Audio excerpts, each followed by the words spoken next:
Bab 41. Wanita sialan. Geram Katie melihat wanita berambut panjang itu bergelayut di lengan Kenan.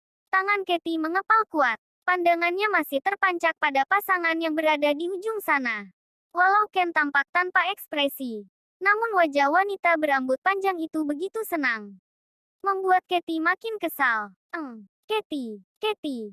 Panggil Sarah ragu. Melihat kobaran api cemburu di tubuh Katie begitu besar. Panasnya. Ini gila. Max. Lakukan sesuatu. Seru Sarah pada pria berkulit eksotis itu. Biarkan saja. Sudah lama kita tidak melihat pertunjukan. Cengir Max melihat Cathy. Max. Apa kau tidak lihat? Dia seperti mau membunuh orang. Sentak Sarah. Hahaha. Tidak apa-apa kan. Yang di sana memang pantas dibunuh. Keke Max melihat si rambut panjang masih merangkul lengan Kenan. Sarah geram dengan kekasihnya itu. Sarah beralih melihat Cathy. Cat, ayo kita ke tempat lain saja. Ajak Sarah menarik tangan gadis itu. Katie menyentak tangannya cepat. Tidak, aku selesaikan dulu urusanku dengannya. Tidak Cat, dia itu. Max menarik lengan Sarah dan membungkamnya. Sebelum wanita itu berbicara lebih jauh. Tidak apa. Selesaikan saja urusanmu. Kami akan dengan sabar menunggu. Jika butuh bantuan panggillah. Kami siap membantu. Tidak perlu. Aku bisa urus sendiri. Katie melangkah mendekat. Ken dan wanita berambut panjang itu berjalan ke arah parkiran. Memasuki mobilnya dan pergi. Sial. Nggak terkejar. Umpat Katie memukul udara. Tit. Katie menoleh ke arah suara. Max melongo keluar dari jendela mobil. Ayo masuk. Katie membuka pintu samping kemudi. Menarik lengan Max yang duduk di sana. Minggir, aku yang mengemudi. Max melihat ekspresi Katie yang begitu emosi namun tetap berusaha tampak datar. Oke, Max keluar dengan sendirinya. Berpindah ke jok belakang. Tak ada gunanya melawan wanita yang sedang cemburu buta. Lanjutnya bergumam kecil. Katie menempatkan diri di belakang kemudi.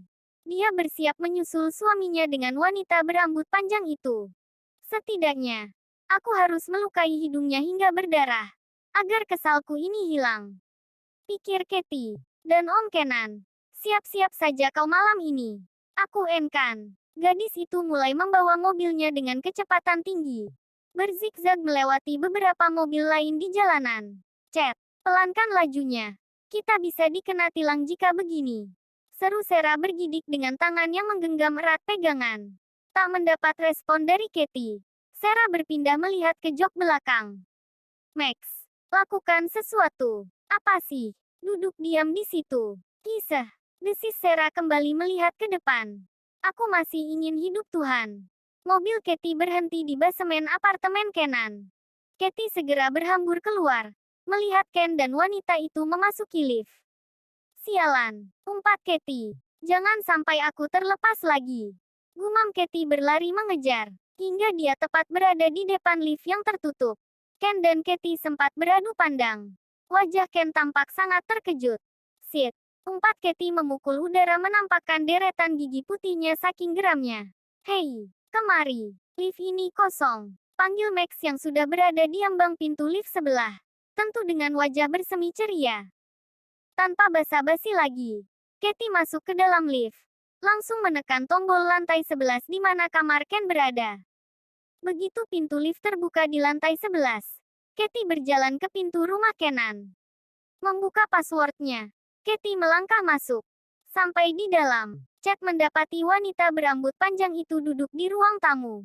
Wanita itu terkejut melihat Katie yang asal masuk tanpa permisi. Dia berdiri membuka mulutnya hendak bicara. Namun, tangan Katie lebih dulu bertindak. Seperti tekadnya sebelum. Luka hidungnya sampai berdarah. GGH. Suara wanita berambut panjang itu terjungkal ke belakang begitu mendapat pukulan tepat di hidungnya. Itu pasti sakit sekali. Suara Max di belakang Katie dengan nada ngeri dan wajah mengernyit. Perempuan laknat, berani sekali kau mengganggu suamiku. Katie mencengkram kerah wanita berambut panjang yang masih terduduk di lantai. Tangan Katie mengepal kuat hendak melayangkan pukulan lagi. Namun terhenti. Tunggu apa ini? Mata Katie tertuju pada leher jenjang wanita itu. Kepalan tangan Katie berpindah. Dan menyentil leher wanita di depannya. Apa-apaan kau ini? Seru wanita itu. Apa? Kenapa suaranya menggelikan begini? Gumam Katy sedikit terkejut. Ini, Jakun. Seru Katy menjentik leher wanita itu. Hah! Katy melepaskan cengkramannya melihat wajah cantik dengan rambut panjang namun berjakun itu. Hidungnya yang mengeluarkan darah yang berusaha wanita itu tutupi. Kenan, apa-apaan ini? Seru wanita berjakun dengan nada manja. Kenan muncul dengan baju kasual yang membuatnya tampak lebih muda. Di tangannya menggenggam dua kaleng bir. Katy, serunya panik. Apa yang kau lakukan di sini? Kenan muncul dengan baju kasual yang membuatnya tampak lebih muda. Di tangannya menggenggam dua kaleng bir. Katy, serunya panik. Apa yang kau lakukan di sini? Kenan beralih menatap Max yang cekikikan dan Sarah dengan wajah merasa bersalah. Pandangan matanya beralih lagi menatap Katy yang berdiri di depan wanita berambut panjang yang terduduk memegangi hidungnya yang berdarah. Ada apa ini? Katy duduk dengan canggung di seberangnya wanita berambut panjang dan berjakun itu merintih dengan tisu yang menyumpal lubang hidungnya. Sarah dan Max duduk tak jauh dari Katy. Max masih cekikikan saja. Katy tentu merasa bersalah pada orang yang sudah dipukulnya itu. Maaf kak, apa? Hidung ini baru saja operasi. Bagaimana bisa kau memukulnya dengan brutal begitu? Seru yang dipukul tidak terima. Ken datang dengan nampan berisi beberapa minuman di dalam gelas. Ken meletakkan di atas meja. Ken, lihat ini. Hidungku berdarah. Kenan menghela nafasnya. Sudahlah Henry. Maafkan dia. Hidung itu juga akan baik dengan sendirinya. Henry, Hani. Namaku Hani Ken. Ya. Terserah kau saja. Ken lalu duduk di samping Henry. Hani. Jadi Chet. Wanita jadi-jadian ini adalah sepupu Kenan. Dia baru saja datang dari luar negeri. Abis operasi hidung.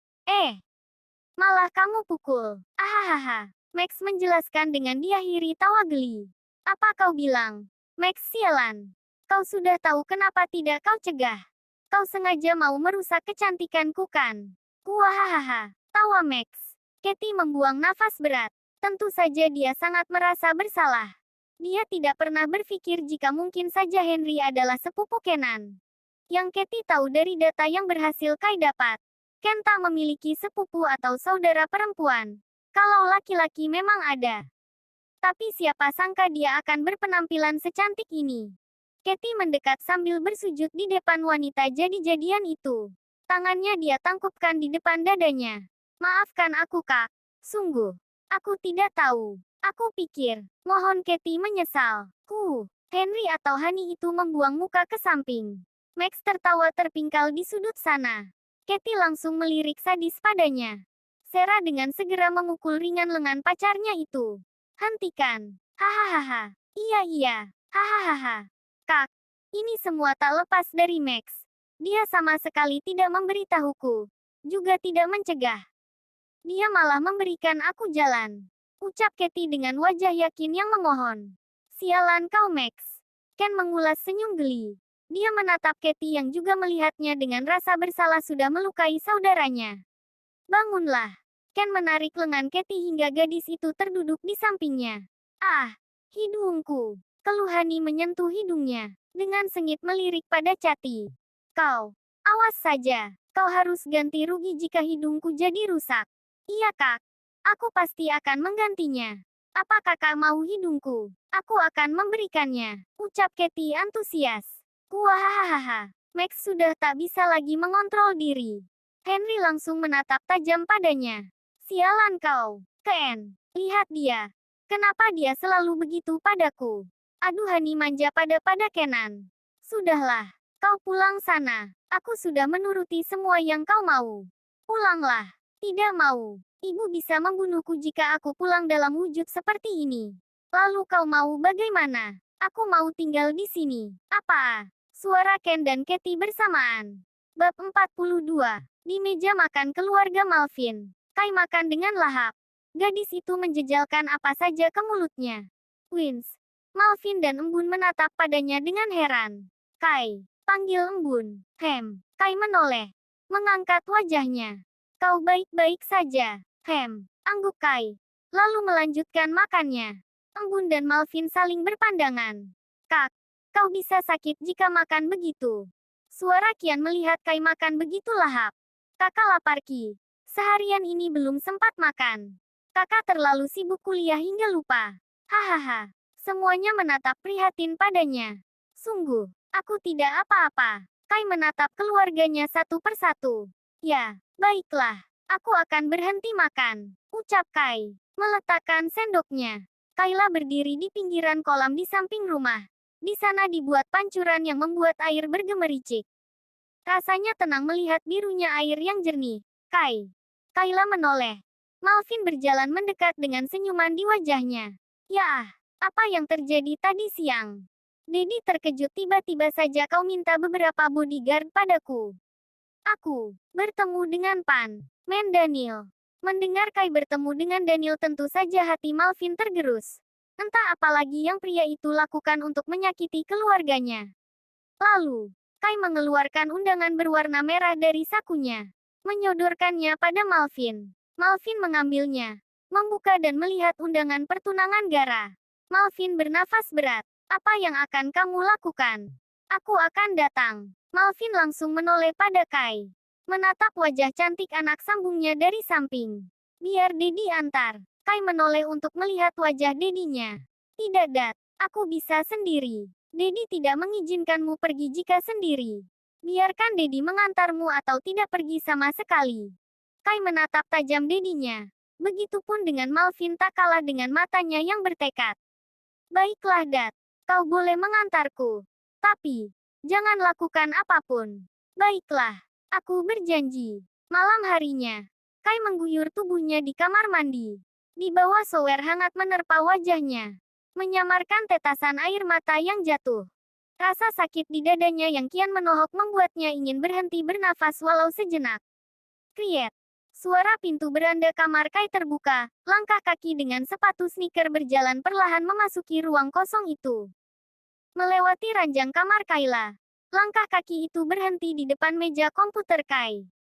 Di sana berserakan beberapa lembar foto. Tangan sosok itu mengambil satu lembar foto. Terdiam sesaat lalu meremasnya. Ceklek. Suara pintu kamar mandi dibuka. Kai dengan balutan handuk di tubuhnya terdiam mematung di ambang pintu kamar mandi. Netranya menatap sosok yang berdiri di depan komputernya. Apa yang kau lakukan di sini? Aku kangen. Aku ingin melihatmu. Kai hanya terdiam. Dia melangkah menuju ruang ganti. Kau sudah lihat. Pulanglah. Nanti ayahmu mencarimu. Kau bertemu dengannya. Apa yang dia katakan padamu? Bukan hal penting. Gara memangkas jarak. Memepet tubuh gadis itu ke tembok. Tangan Gara mencengkaram kedua pergelangan Kai. Dan menekannya pada dinding. Apa yang dia katakan padamu? Kenapa kamu begitu tertarik? Sinis Kayla. Gara menatap tajam wajah cantik gadis di depannya. Kenapa? Pertanyaan macam apa itu? Kita memiliki hubungan. Kita sama-sama tahu bagaimana perasaan masing-masing. Bagaimana bisa kau masih menanyakannya? Kai terdiam menatap mata Gara. Netra gadis itu mulai berembun. Kai menggigit bibirnya. Tak ingin Gara melihat air matanya yang jatuh. Kayla memalingkan wajahnya. Masih dalam diam. Meskipun dadanya bergemuruh hebat. Apa yang dia katakan padamu? Apa foto-foto itu darinya? Apa dia menyakitimu? Tanya Gara dengan nafas hangatnya yang menerpa wajah Kayla. Kau berubah sedingin ini padaku. Pasti dia mengatakan hal yang menyakitimu. Katakan padaku Kai. Agar aku tahu bagaimana harus bertindak. Lepaskan aku. Gara semakin mengeratkan genggamannya. Netranya masih menatap tajam Kayla. Aku katakan padamu jika kau lepaskan aku. Gara melonggarkan tangannya. Dan memberi jarak. Katakan. Daniel ingin aku menjauh darimu. Gara tertawa pahit. Kenapa dia terus ingkar? Aku sudah bersepakat untuk beberapa hal. Sepakat. Kemarilah. Gara menarik tangan Kai ke meja komputer milik Kayla. Gara duduk di kursinya dan menarik Kai hingga duduk di pangkuannya. Gara mulai memainkan jarinya. Lihat dan pelajari. Mata Kai bergerak mengikuti jemari Gara juga pada layar monitor di depannya. Matanya melebar. Apa yang kau lakukan? Ayah punya banyak dana rahasia dan bisnis lainnya. Dan itu sama sekali tidak saling terkait. Itu artinya, Jika kau hancurkan satu, dia masih punya beberapa lainnya yang tumbuh. Jelas Gara. Dengan jemari yang masih beraksi. Jika kau ingin menghentikannya, kau harus hancurkan porosnya. Ucap Gara lagi. Kai menatap wajah Gara. Aku memintamu untuk mempelajarinya, bukan memperhatikanku. Tegur Gara merasa Kai melihatnya dengan tatapan yang entah apa. Kenapa kau lakukan ini? Kai masih menatap wajah Gara. Jika begini kau juga akan merugi. Daniel orang tuamu. Gara terdiam. Pria itu menelan ludah. Ingin rasanya memeluk dan mencium gadis di depannya ini. Tapi dia masih punya hal lain yang lebih mendesak. Pelajari ini Kai. Aku tak punya banyak waktu. Kayla termenung. Sejenak dia masih ingin bertanya banyak hal. Ingin tahu banyak hal. Namun sepertinya Gara lebih ingin memanfaatkan waktu mereka dengan urusan cyber. Hingga pukul 1 dini hari, Gara akhirnya pamit. Setelah semua urusan mereka selesai.